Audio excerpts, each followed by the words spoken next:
Hi mga guys! Welcome back to our channel, Dazian TV. For today's video, sa inyong nakikita, pumunta kami ng Kabangkalan City para bisitahin yung aming mga relatives. Yung aking anak at yung aking asawa ay pumunta sa Bahi para manguha ng root crops para dalhin pa uwi. Sabi ng aking anak, gustong-gusto niya daw sumakay sa kalabaw. Kaya, pinasakay siya ng aming lolo.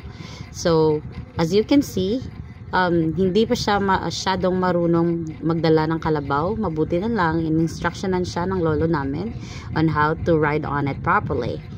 And then, as of this moment, as you can see, he somehow managed to ride on a carabao properly. And we are so happy because we can see on his face how happy he was riding on a carabao. Then suddenly the carabao, you know, call of nature, right? Ang dami na naming kuha this time. Actually nila pala, may mga saging, may mga niyog, may mga gulay at mga root crops. Right now